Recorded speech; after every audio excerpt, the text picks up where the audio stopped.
Di kampung saya ada beberapa orang jamaah yang punya hobi sehabis sholat berjamaah di masjid mereka suka ngobrol-ngobrol. Sementara jamaah yang lain ada lagi yang sholat sunat, berzikir dan bertafakur. Pertanyaan, apa hukumnya bagi mereka yang ngobrol itu? Inna lihadzal masjid, sesungguhnya masjid ini hanya tempat tiga: as-shalah wa qiraatul Quran wa zikrillah. Salat, baca Quran, zikir. Tak ada sebut pengajian. Pengajian itu disebut majelis zikir. Apakah majelis kita ini majelis zikir? Ya, karena yang kita kaji dari tadi zikir-zikir. Tidak majelis laghaw. Majelis laghaw tak boleh dalam masjid. Kalau mau laghaw, keluar dari masjid. Makanya kalau ada nanti khotib Jumat, ada khotib sedang khutbah, kan ada orang tegak-tegak sambil merokok. Kenapa tak masuk masjid khutbah? Nah, itu dia tak mau melakukan perbuatan laghaw. Cuma merokok-rokok dia juga. Jadi kalau mau meribut, keluar dari masjid. Tak usah dalam masjid. Mau update status, mau nelpon-nelpon, keluar dari masjid. Karena masjid ini hanya tempat sholat, baca Quran, zikir. Kalau ada unsur zikirnya di dalam, buatlah. Tapi kalau untuk sia-sia, tak usah, haram. Bagaimana bagi yang baca Quran dengan bersuara? Baca Quran tak mengganggu orang sholat. Ada orang sholat sini, kita baca Quran. Bismillahirrahmanirrahim. Idza ja'akum in ja'akum fasiqum binaba'in fatabayyanu. Tak terganggu orang, insyaallah. Asal niatnya tak mengganggu. Tapi kalau niat mengganggu, Quran pun dibaca terganggu orang. Dibaca, ada orang sholat sengaja mengganggu, tak boleh. Kalau orang baca Quran tak masalah. Zikir tak masalah, baca Quran tak masalah. Ustaz yang terhormat, puasa Nabi Daud adalah puasa 1 hari, berbuka 1 hari. Apakah kita tidak lagi mengerjakan puasa lain seperti puasa tengah bulan, Ayyamul Baid 13, 14, 15, puasa bulan Rajab, puasa awal bulan Zulhijjah? La siyama ba'da dzalik. Hadis sahih Bukhari. Buka Al-Lu'lu' wal Marjan fi mattafaqa alaihi syaikhan. Kumpulan hadis sahih Bukhari, sahih Muslim digabungkan dalam kitab namanya Al-Lu'lu' wal Marjan fi mattafaqa alaihi syaikhan yang dikumpulkan oleh Syekh Muhammad Fuad Abdul Baqi. Baru saja kami kaji beberapa minggu yang lalu di masjid. Datang Abdullah bin Amr, "Ya Rasulullah, aku sanggup puasa banyak." Maka kata Nabi, "Kalau kau sanggup puasa banyak, kau puasa 3 hari dalam sebulan. Kalau cuma 3 hari kecil, aku sanggup lebih banyak. Paling banyak puasa Daud 15 hari. Yasumu yauman wa yuftiru yauman." Puasa sehari, buka sehari. Puasa sehari, buka sehari. Kata Nabi, kata dia, "Kalau mau aku tambah, la siyama ba'da dzalik." Tak ada puasa lagi setelah itu. Kenapa? Lebih dari 15 hari itu menimbulkan mudarat, lemah badan, sakit, kekurangan segala macam. Maka puasalah puasa Daud. Habis jangan campur dengan yang lain.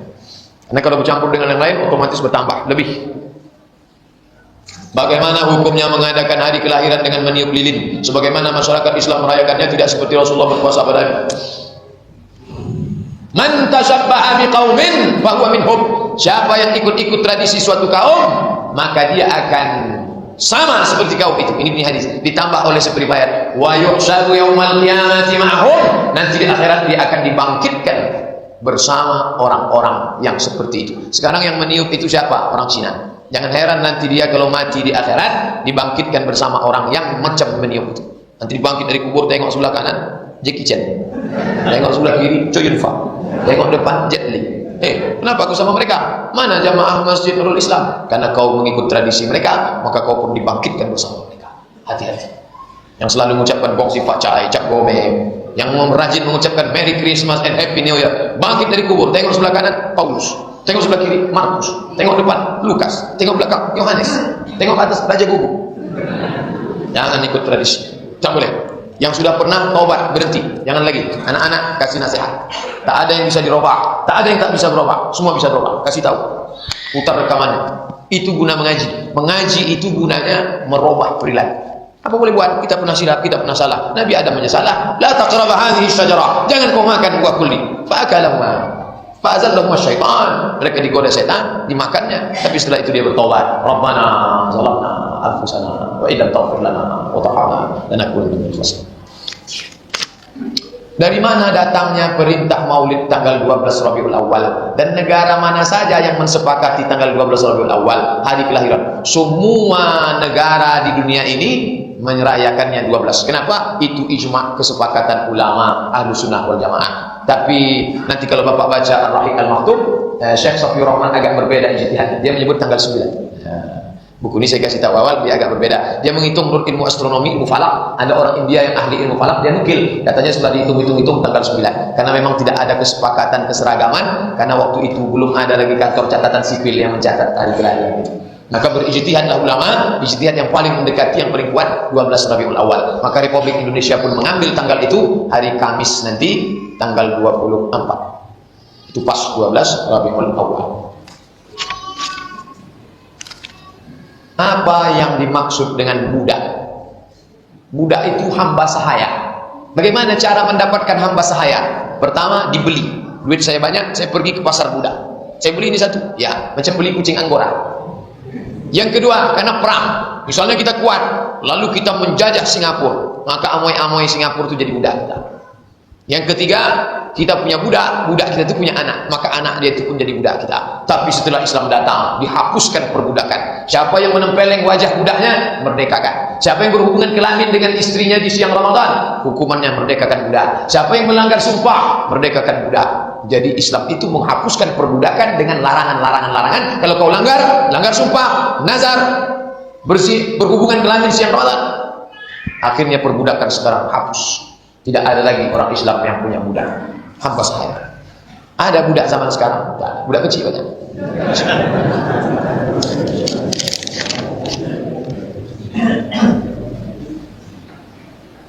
Apa hukumnya makan dan minum sambil berdiri? Ani bin Umar, dari Abdullah bin Umar radhiyallahu anhu, qala, dia berkata, kunna nakulu, kami makan ala ahdi Rasulillah, pada masa zaman Rasulullah, wa nahnu namshi, kami sambil berjalan, wa nashrab, kami minum, wa nahnu qiyam, kami sambil berdiri. Bagaimana Ustaz dengan hadis ini yang diriwayatkan dalam Sunan Tirmidzi tentang makan berdiri dan minum berdiri? Bagaimana ini?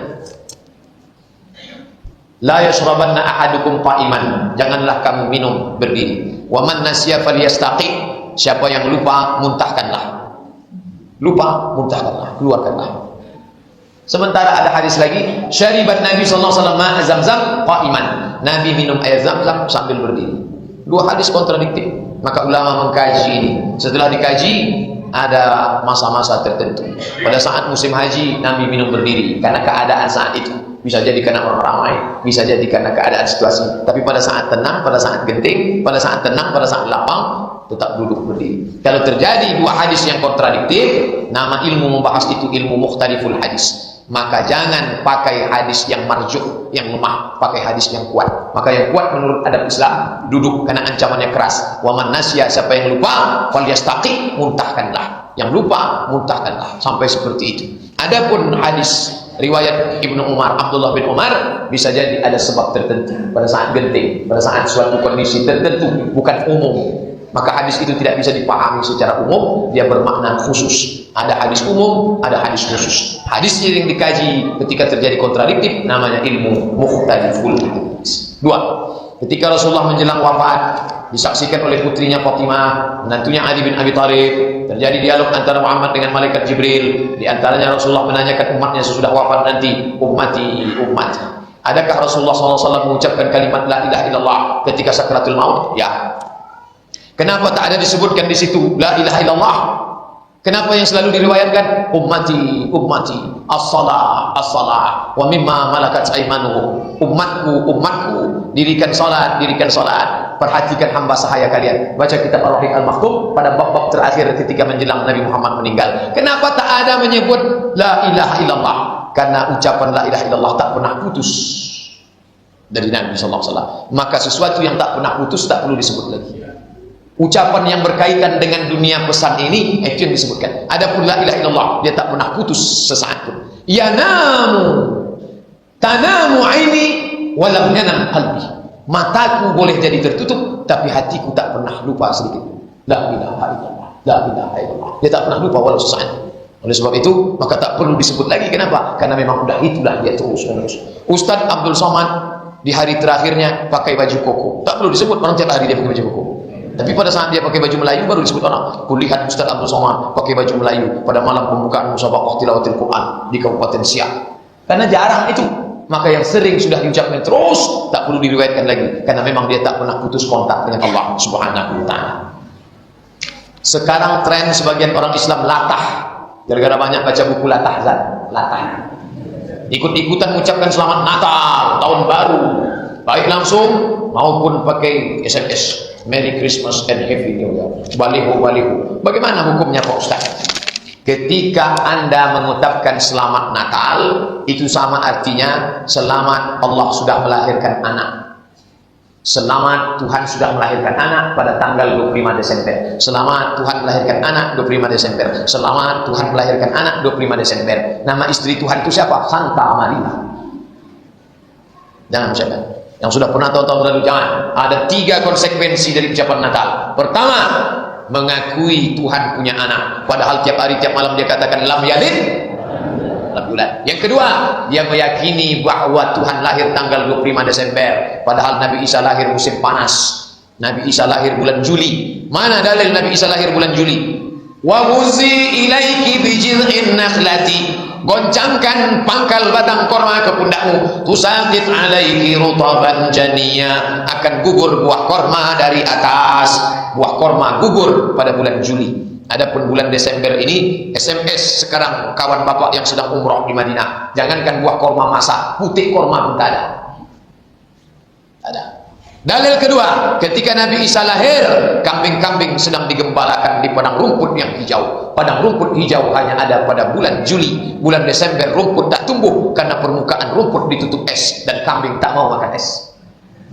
Ketiga, ketika Nabi Isa lahir, bintang gemintang sedang terang. Bintang gemintang terang pada bulan Juli. Adapun musim salju sekarang, maka tak ada bintang, semuanya berkabut. Ustaz memangnya pernah? Ya, Maroko ada musim saljunya. Kalau sudah salju turun, kami pakai baju 3 lapis, ini buku semua. Menengok kabut, tak ada bintang-bintang. Di Palestina turun salju, di Maroko turun salju, di Bethlehem turun salju.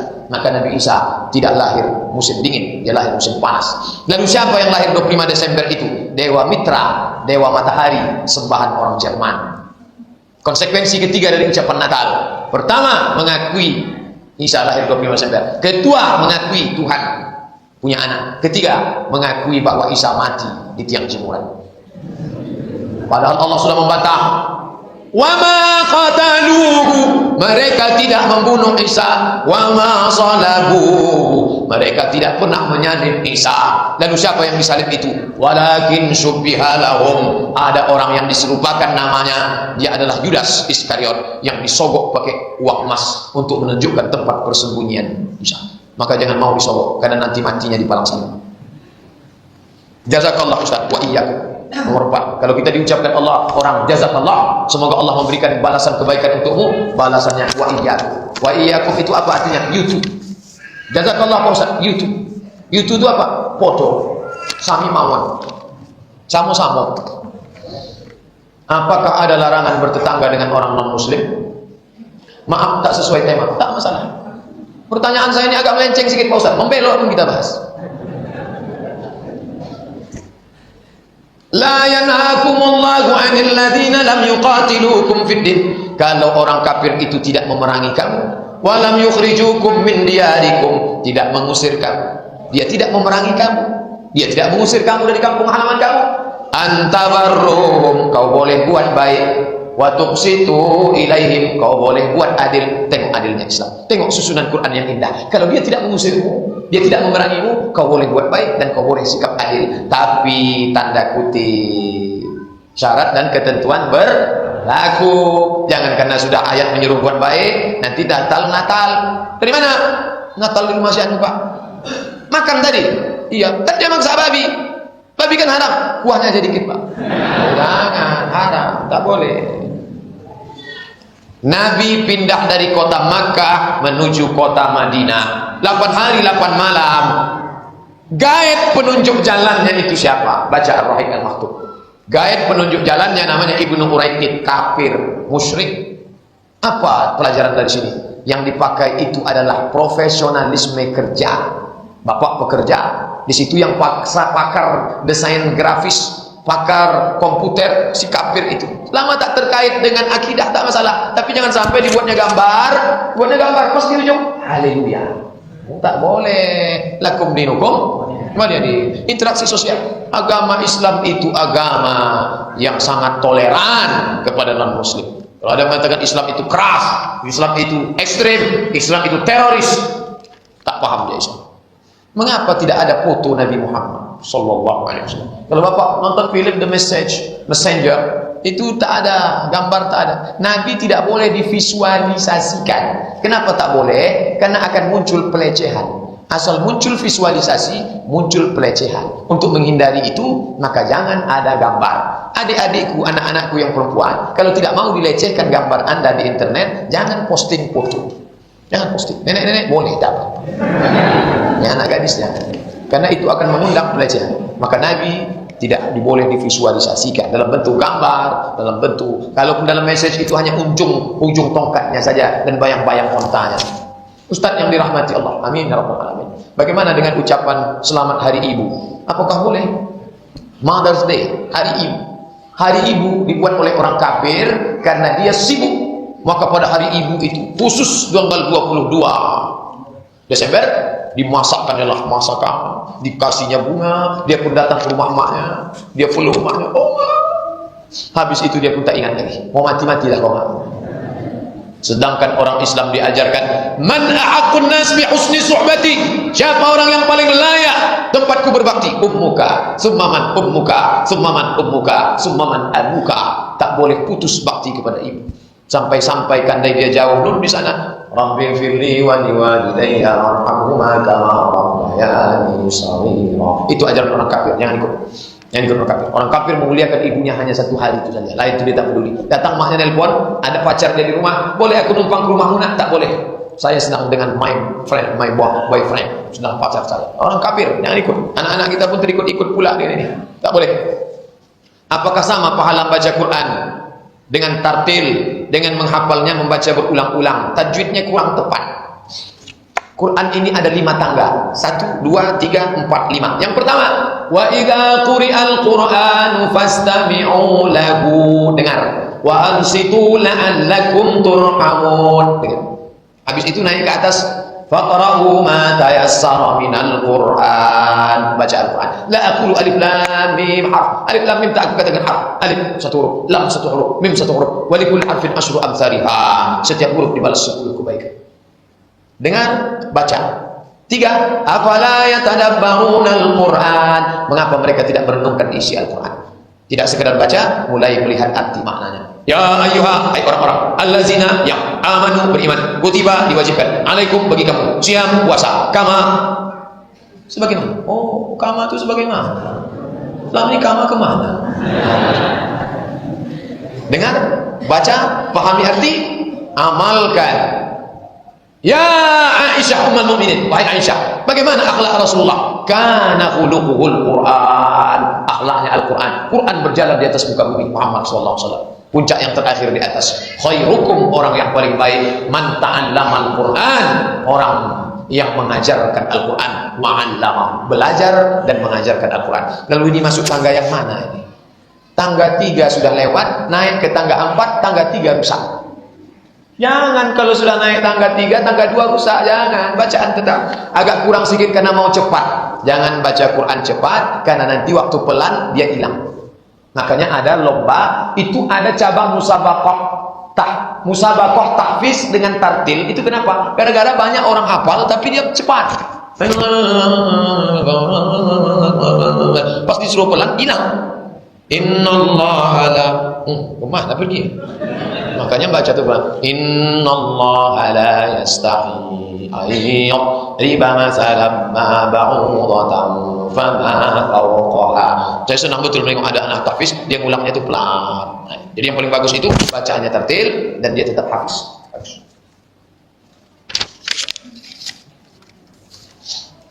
Pak Ustaz, ada teman tetangga saudara pahamnya maulid itu bid'ah. Bagaimana menyikapinya? Kopi ini kasihkan bid'ah. Nanti saya kasih dia biar ditonton tengoknya, habis itu dengarnya. Kalau dia udah dengar, dia udah baca, dia tak mau juga, kita sudah menyampaikan, cukup, kita tak perlu maksa orang. Tak perlu kita bawa orang panjang, tak mau bid'ah panjang pada. Bagaimana anak yang sudah cukup dewasa tak mau sholat? Bagaimana kita selaku orang tua? Saya dididik oleh orang tua memang agak keras. Jadi ayah baik, emak saya keras. Rotan itu sebesar-besar.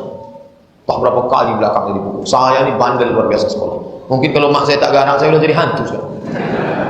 Sekolah saya sampai 3. SMA kelas 1 lain, kelas 2 lain, berhenti sekolah kelas 3. Jadi orang tua itu luar biasa. Tamat saya sekolah, tanya, kau mau sekolah apa mau bini? Kalau mau bini, aku kasih kebun sawit, urus. Tapi kalau mau sekolah, aku sekolah. Kemana mau sekolah? Jadi ada tegas, agak keras. Orang tua keras itu, sayang anak pukul-pukulkan, sayang istri tinggal-tinggal. Tapi yang tinggalkan lama-lama dia ambil orang. Pukul-pukul aja. Pukulnya tak boleh pukul terlalu tinggi, karena kalau terlalu tinggi tak boleh berbekas, tak boleh cabut sampai tanggal telinga. Tak boleh. Pukul pendidik. Mana dalil mukul? Muru auladakum bis shalah, suruh anak salat, wa abna'u sab'an sinah. Wadribuhum fil aswaq. Wadribu boleh pukul. Tapi karena banyak orang tua memukul tak tentu arah, akhirnya datang Komisi Perlindungan Anak, KPAI. Hati-hati. Tapi mendidik ini, tolong downloadkan buku saya 77 tanya jawab sholat, downloadkan gratis. www.google.com buat 77 tanya jawab sholat, tengok pertanyaan ke 77. Orang yang meninggalkan sholat secara sengaja, kata Syekh Abu Bakar Al-Jazairi, kafir. Nah, aku nasihatkan kepada engkau, aku tak sanggup memukul lagi, mau aku pukul kau lebih besar pula dari aku. Cuman yang satu ku inginkan, sholatlah. Karena kalau kau tak sholat, nanti lain tempat kita. Kau sama Abu Jahal, Abu Lahab nanti. Mendidik otakmu, tak sanggup aku nengok otakku mendidih nanti dia. Kasih tahu dia. Tak pernah berhenti. Orang tua saya, mak saya, sampai hari ini, umur saya sudah 38 tahun, tak pernah menasihati saya berhenti. Tak pernah. Panggilnya saya, mak sini. Dia tak pernah manggil saya ustaz, panggil mak aja. Mak sini. Kau jangan berzina. Jangan berzina. Itu nasihat, jangan berzina. Jadi kita tidak. Aku ni ustaz pun banyak juga setan. Jadi bapak jangan merasa, saya sudah sekolahkan dia kan sudah dewasa. Inilah kata selalu jebakan setan. Dia kan sudah dewasa. Anak ibu kok keluar itu malam tahun baru, gak apa-apa Pak Ustaz, sudah dewasa. Emang dewasa tak hamil? Boleh atau tidak menurut Ustaz jika kita seorang muslim mengucapkan selamat Natal dan tahun baru kepada seorang yang non muslim? Jika tidak boleh, apa dasarnya? Dan jika boleh, apa pula dasarnya? Tak ada titik komanya, habis nafas. Sudah saya bahas. Jika seorang wanita mengangkat tangan waktu takbir dalam sholat sebatas mana menurut Rasulullah SAW? Ada 2 hadis tentang mengangkat tangan. Kana yuhazi, kana yarfa'u yadayhi. Nabi mengangkat tangannya hatta yuhazi baina udhunayhi. Nabi mengangkat kedua tangannya sampai ke batas telinga. Allahu Akbar. Yang satu lagi baina mankibaihi. Mankibaihi bang. Allahu Akbar. Dua-dua riwayat itu sahih. Allahu Akbar. Yang satu lagi Allahu Akbar. Tapi jangan lupa ada hadis yang umum, perempuan itu lebih tertutup lebih baik. Nah, hadisnya tidak cerita takbir, hadisnya cerita umum, lebih tertutup lebih baik. Sekarang kita terapkan tertutup ini antara pasif pertama Allahu Akbar dengan Allah. Mana yang tertutup? Tangan begitu juga. Laki-laki dianjurkan renggang, tapi perempuan lebih tertutup. Pakaiannya lebih tertutup, pandangannya lebih tertutup, hatinya lebih tertutup. Malu perempuan. Makanya orang Melayu pun diajarkan duduk tak boleh mengangkat. Makanya Aceh mengeluarkan perda perempuan tak boleh duduk mengangkat. Terbuka, tertutup. Maka perempuan bagus lebih tertutup. Allah. Ini tentang masalah itu. Salah atau tidak Pak sebutan budak di Bengkalis? Tak salah. Jangan tersinggung budak. Tak salah, tak salah. Kami di keluarga masih pakai kata budak. Mana budak-budak tadi? Kalau anak kemanakan anak saya kumpul, saya pulang. Tak ada dia, mana budak-budak tadi? Karena maksud budak di situ anak-anak, bukan hamba saya. Mana budak-budak tadi? Tak ada. Ayo kita kumpul, panggil budak-budak tadi, kita makan. Tak salah. Bahasa orang Melayu. Tak usah. Orang mudah saja mengatakan orang itu fasik. Fasik itu batasannya apa Pak Ustaz? Fasik itu apa batasannya? Fasik itu asal kata fasik adalah buah korma yang hampir keluar dari kulitnya. Kalau kacang kita rebus, itu kita pencet kan bisa keluar. Kalau korma tak bisa. Coba ambil korma pencet, dia tak bisa. Korma yang hampir keluar dari kulitnya, dia tidak dikatakan kafir karena dia masih Islam. Tapi andailah bisa lepas, dia itu sebenarnya sudah lepas dari Islam. Nah, itu makna fasik secara bahasa. Lalu apa makna fasik itu? Fasik itu artinya orang yang dengan penuh kesadaran melakukan perbuatan dosa secara terus-menerus. Itu fasik. Itu dia fasik. Kalau ada orang yang terus-menerus melakukan perbuatan dosa dan dia sadar dengan itu, orang tersebut fasik. Yudhillu bihi katsira. Allah memberikan hidayah kepada banyak orang. Wa yahdi bihi katsira. Allah menyesatkan banyak orang. Allah memberikan hidayah kepada orang banyak. Siapa yang disesatkan Allah? Wa ma yudhillu bihi illal fasiqin. Allah menyesatkan orang fasik. Kenapa orang fasik itu disesatkan? Karena sikap dia masa bodoh, tak mau tahu. Pakai kacamata kuda. Tak boleh. Sementara orang tersebut kalau kita lihat dalam kehidupannya tak istiqomah mengamalkan agama. Ini sifatnya umum. Yang dimaksud itu dia melakukan perbuatan dosa dengan penuh kesadaran. Contohnya dia makan riswah. Terus dia dari masogok, terus itu fasik itu. Terus dia main gapre, main judi, lepak. Terus dengan penuh kesadaran dikasih tahu orang tak peduli. Terus meninggalkan sholat secara sengaja. Itu fasik. Hati-hati. Sholat tak pernah, sedekah tak mau, anak yatim tak peduli, rezekinya lancar, mobilnya besar, rumahnya besar, bininya besar. Itu namanya istidraj. Sanastadrijuhum, kami permainkan dia dengan istidraj. Wa umli lahum, kuulur rezeki, kuulur rumah, kuulur harta, kuulur kuasa. Wa umli lahum, kuulur inna kaidi matin. Tipu dayaku amat sangat keras. Yukhadi'un Allah, mereka menyangka sedang menipu Allah. Wa huwa khadi'uhum, Allah sedang menipu mereka. Dia diam-diam. Nah, aku sholat tak pernah, zakat tak pernah, tapi rezekiku lancar. Nampaknya malaikat salah tulis. Fasik, hati-hati orang fasik. Makanya kita senantiasa introspeksi diri habis selesai sholat. Ya Allah, jangan-jangan aku selama ini berdosa. Maafkan aku ya Allah. Astagfirullahaladzim. Astagfirullah. Menggerakkan jari telunjuk pada saat tasyahud ke atas ke bawah atau ke kanan ke kiri, Pak Ustaz?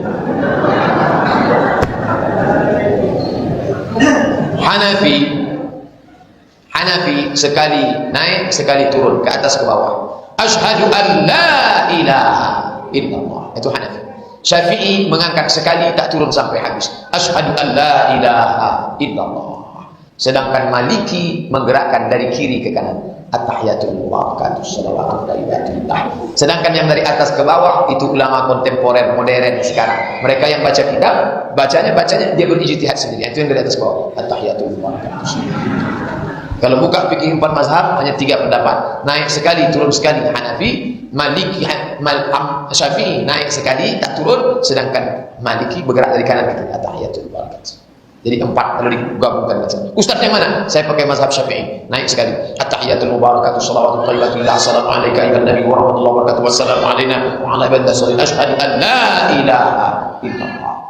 La tatajawaz basaruhu isma'ahu. Mata menengok ujung telunjuk.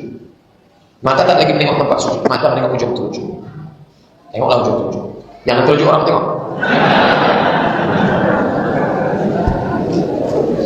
Apa hukumnya sebuah masjid mencuri listrik?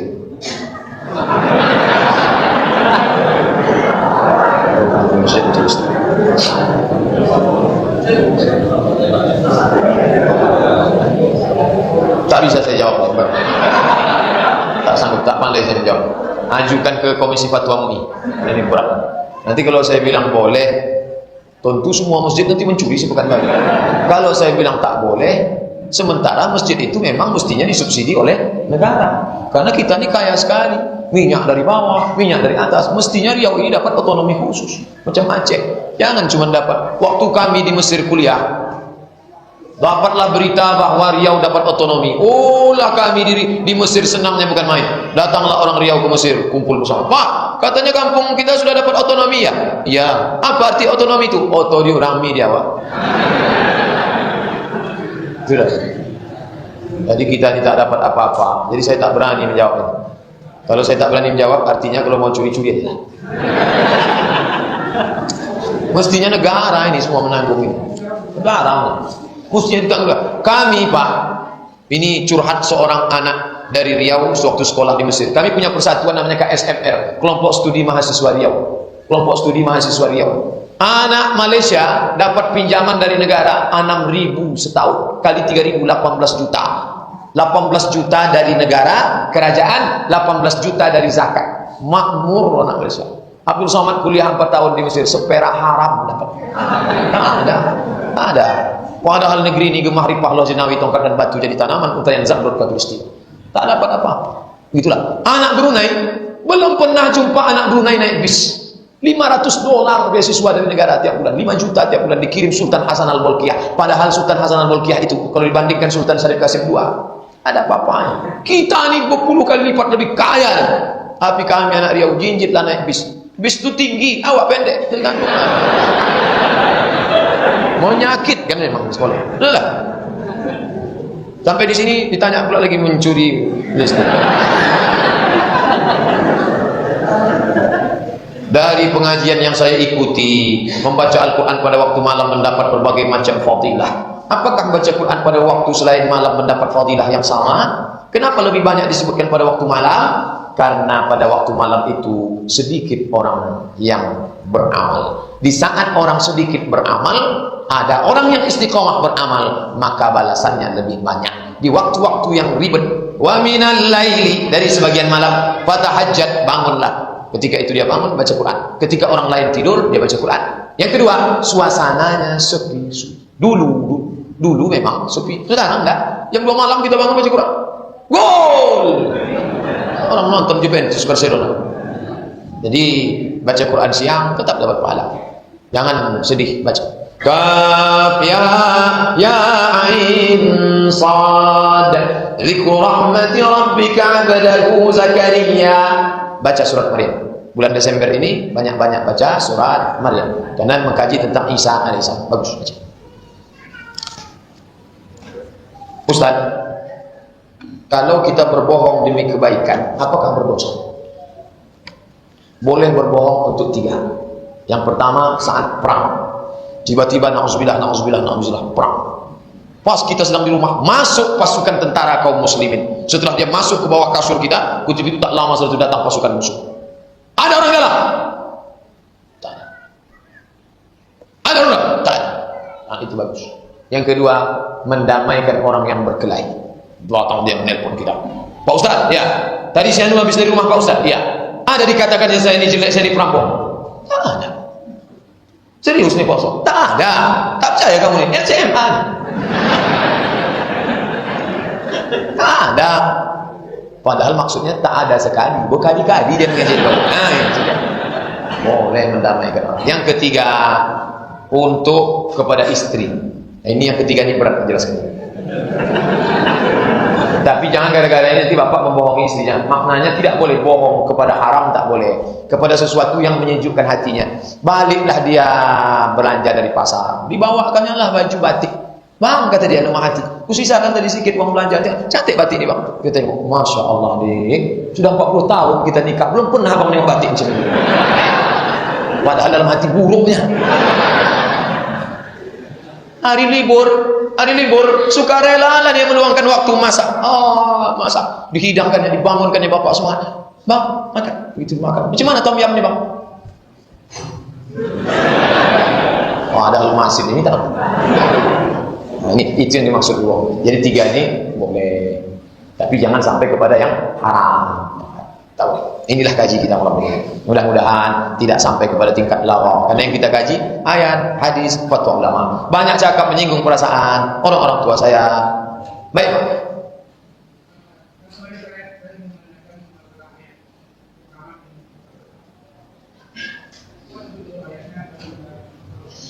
Az-zaniyatu waz-zani fajlidu kulla wahidin minhuma mi'ata jaldah.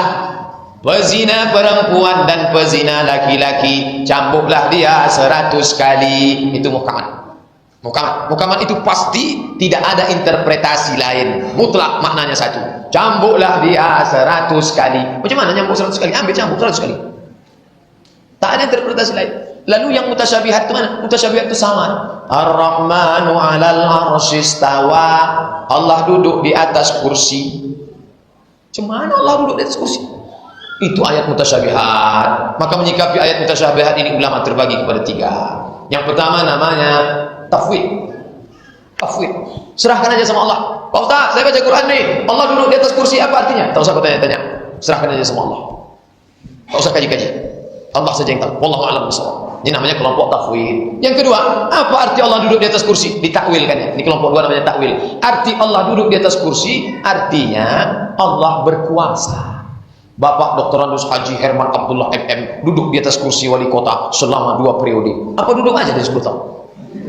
Artinya berkuasa. Ini namanya takwil. Yang ketiga namanya isbat. Orang isbat ini menetapkan satu sifat bagi Allah namanya istiwa. Nama sifatnya istiwa, tapi kita tak tahu bagaimana istiwa Allah. Ini namanya isbat. Menyikapi ayat mutasyabihat, ulama terbagi pada 3. Pertama, tafwid, serahkan pada Allah. Kedua, takwil, diinterpretasikan. Yang ketiga, isbat, menetapkan satu sifat bagi Allah, tapi yang tahu maknanya hanya Allah saja. Itulah makna ayat muhkamat dan mutasyabihat. Allah. Bolehkah kita pindah mazhab? Bolehkah kita pindah mazhab? Asalnya pindah agama aja lah.